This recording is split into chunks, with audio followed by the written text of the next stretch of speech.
बोलिए श्री कृष्ण भगवान की जय हो। श्री भीमसेन बोले कि हे पितामह, माता युधिष्ठिर, माता कुंती, द्रौपदी, अर्जुन, नकुल और सहदेव आदि एकादशी के दान व्रत करते हैं और मुझसे एकादशी के दिन अन्न खाने को मना करते हैं।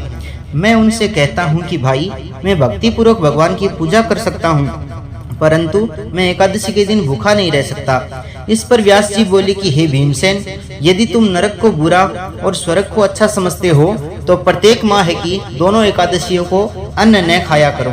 इस पर भीमसेन बोला कि हे पितामह, मैं आपसे प्रथम कह चुका हूँ कि मैं एक दिन तो क्या, एक समय भी भोजन किए बिना नहीं रह सकता। फिर मेरे लिए पूरे दिन का उपवास करना कठिन है। यदि मैं प्रयत्न करूं तो एक व्रत अवश्य कर सकता हूं। अतः आप मुझे कोई एक व्रत बताइए जिससे मुझे स्वर्ग की प्राप्ति हो।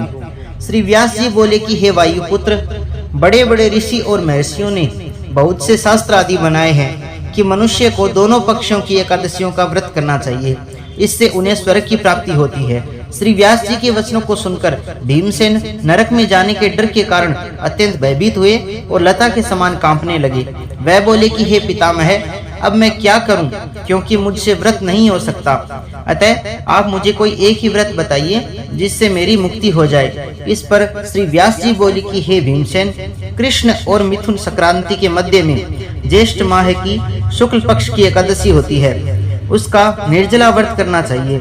इस एकादशी के व्रत में स्नान और आचमन में जल वर्जित नहीं है, लेकिन आचमन में 3 माह से जल से अधिक जल नहीं लेना चाहिए। इस आचमन से शरीर की शुद्धि हो जाती है।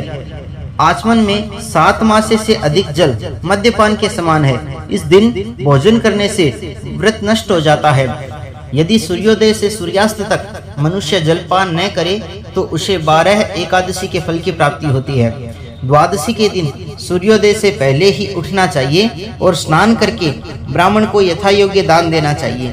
इसके पश्चात भूखे ब्राह्मण को भोजन कराना चाहिए। तत्पश्चात स्वयं भोजन करना चाहिए।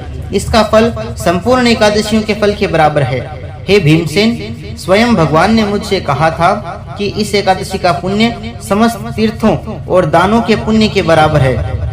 एक दिन निर्जल रहने से मनुष्य पापों से मुक्त हो जाता है। जो मनुष्य निर्जला एकादशी का व्रत करते हैं उनको मृत्यु के समय भयानक यमदूत नहीं दिखते हैं। उस समय भगवान विष्णु के यमदूत स्वर्ग से आते हैं और उनको पुष्पक विमान पर बिठाकर स्वर्ग ले जाते हैं। अतः संसार में सबसे श्रेष्ठ निर्जला एकादशी का व्रत है। अतः यत्न पूर्वक इस एकादशी का निर्जल व्रत करना चाहिए। इस दिन ओम नमो भगवते वासुदेवाय मंत्र उच्चारण करना चाहिए। व्यास देव जी के ऐसे वचन सुनकर उसने निर्जल व्रत किया। इसी एकादशी को भीमसेनी या पांडव एकादशी भी कहते हैं।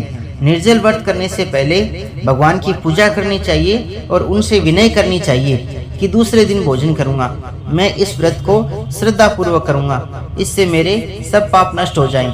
इस दिन एक बड़े वस्त्र से ढककर स्वर्ण सहित घट का दान करना चाहिए। जो मनुष्य इस व्रत को 2 प्रहर में स्नान तप आदि करके करते हैं उनको करोड़ फल स्वर्ण के दान का फल मिलता है।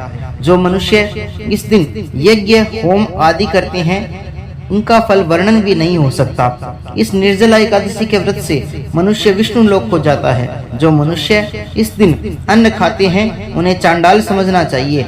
वे अंत में नरक में जाते हैं। ब्रह्म हत्यारे, मद्यपान करने वाले, चोरी करने वाले, गुरु से द्वेष करने वाले, असत्य बोलने वाले इस व्रत को करने से स्वर्ग को जाते हैं। हे कुंती पुत्र, जो पुरुष या स्त्री इस व्रत को श्रद्धा पूर्वक करते हैं उनका निम्नलिखित कर्तव्य है। उन्हें सर्वप्रथम विष्णु भगवान की पूजा करनी चाहिए। तत्पश्चात गौ का दान करना चाहिए। उस दिन ब्राह्मणों को दक्षिणा, मिष्टान आदि देना चाहिए। निर्जला के दिन अन्न, वस्त्र, छत्र, उपानह आदि का दान करना चाहिए। जो मनुष्य इस कथा को प्रेम पूर्वक सुनते व पढ़ते हैं उनको स्वर्ग की प्राप्ति होती है। बोले श्री कृष्ण भगवान की जय हो।